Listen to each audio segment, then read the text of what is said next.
Whoa, somebody remembered the password. Hey, welcome back to Spookier Celluloid.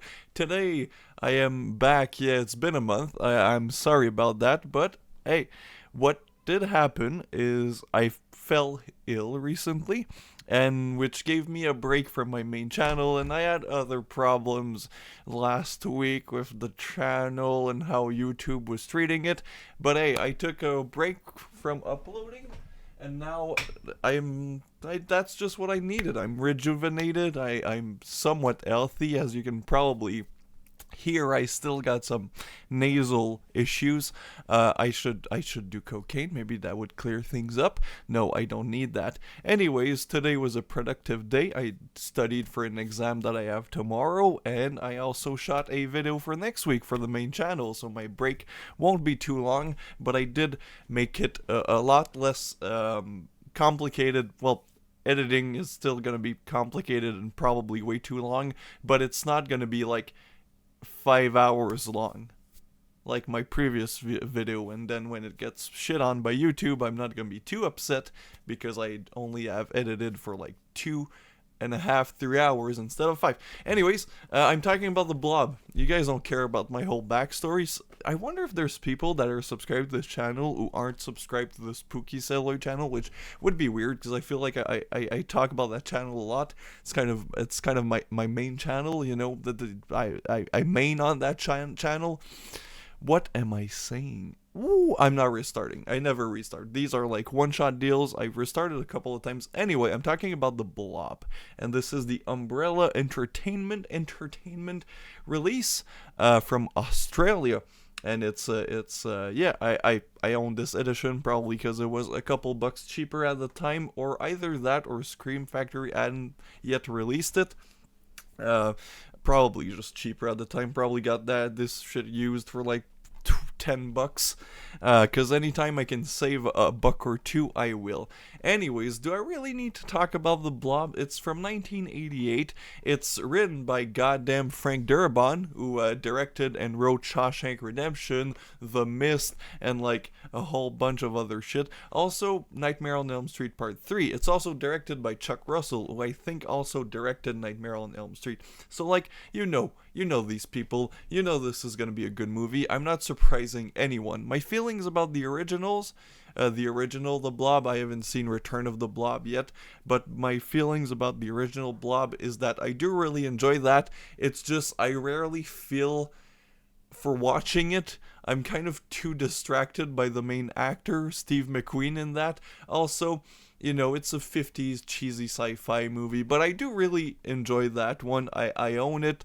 I'll probably talk about it eventually on my channel because it is a movie I enjoy. However, most of the time I'm like, if I'm gonna watch like a 50s sci-fi horror kind of thing, I'm gonna watch something like The Fly, The Day the Earth Stood Still, that one that was remaked 1,000 times that I wrote a project about it. Body Snatchers, Invasion of the Body Snatchers, or like the really like B movie grade. It's just the Blob is not one that I often go back to. But the remake too isn't. Out of the whole like phase of remaking 50s movies into gory, bloodshed, fun films in the 80s, the Blob is probably the one that I rarely go back to, which is really bizarre because every time I watch it, I'm like, damn, this is a really good movie. I should watch it more often. It has tension, the characters are good, the effects are spectacular, the Blob effect is so of its time, and the effects, the gore, like, it's right up there, not right up there with The Thing, but it's in the same vibe.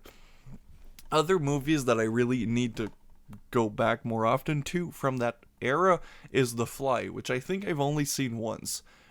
David Cronenberg is one of my favorite directors, so I don't know why I don't go back to that one as often. Same thing with this. I know Night of the Creeps isn't a remake of a 50s film into like a fun 80s gore flick, but it feels like it. And that's probably my favorite. Of course, The Thing is also my favorite of that genre. I haven't really talked about The Blob. The Blob is a film about a meteor meteor that lands in a small town. This time it's a California town that gets ready for like ski season. Because I guess the snow California, I don't know, I'm not familiar with California. And yeah, they get ready for ski season, and then there's this punk dude who's totally like a punk 80s dude. This is 1988, so like the cliches and the style of the 80s were well established, and that punk dude just looks like a caricature of what people were like, yo, that's a punk dude. We're introduced to him by him trying to jump with his motorcycle, and of course later on in the film it is used whenever he has to escape from the government military biological weapons team. But yeah, and then we're introduced to the football players who wants to go on the date with this cheerleader. And whenever I watch it first, I'm like, oh geez, is that what this film is? Are we really gonna follow these two football players for the entire duration of the movie? Especially the second one, because he's basically a date rapist, which we later on. Anyway, so I was thinking that, but no, we're not following these two guys. We're just following them for about the first 20 minutes until our main character, well, what we think is our main character, brutally gets killed by the Blob. The first victim of the Blob is this homeless man who drinks a lot, who's also friend with the punk dude, who of course wears a leather jacket and has puffy hair. Yeah, this movie is from the 1980s, or late 80s.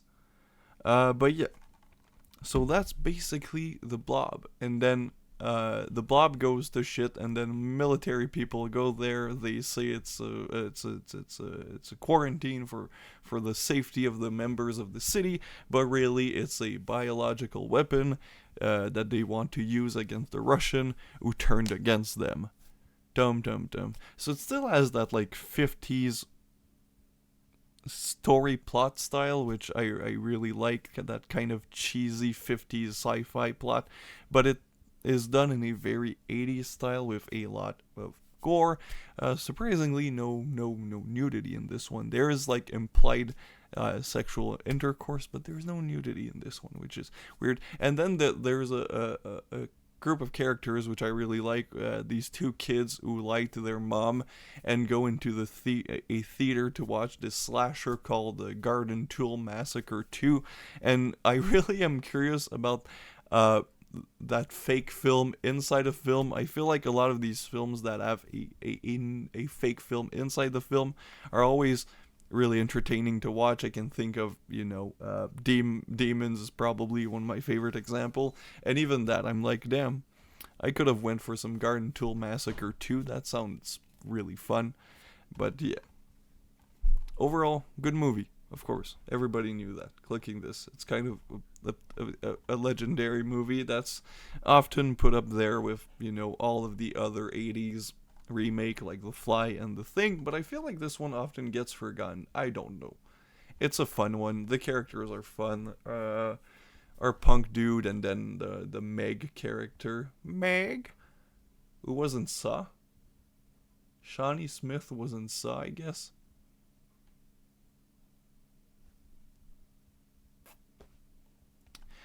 My only issue why this isn't a like 10 out of 10 perfect movie is it does have that cliche of the police and just the town thinking that the punk dude committed these crimes, but like obviously no man would be able to split a homeless dude in half just like that. The aspect of he goes to the hospital and then he leaves. Apparently the police say you were on the scene of the crime, but no, he wasn't. He left. Everybody saw him leave. There were other people in the hospital. Everybody should have, figured out that that guy had nothing to do with the murder. He just was there and then he left. Like, yeah, he left by himself. Maybe it's not the best alibi, but like the sheriff's like, I'm sure you killed him. And like all the parents of Meg are like, I'm sure he killed that dude. And they can't find the body, they can't find evidence, but people are still like, he's guilty. Like, no, he wasn't even on the scene of the crime when the crime happened. But that's probably my biggest like narrative issue. Um, yeah, I have other like small tidbits with like how like cliche some of this movie is, but it's mainly because it's a remake of a 50s movie. It still has that 50s aesthetic, and like 50s sci-fi horror films were full of cliches and archetypes. That's kind of what they were. But yeah, overall, The Blob, 9.37 out of 10. Good movie.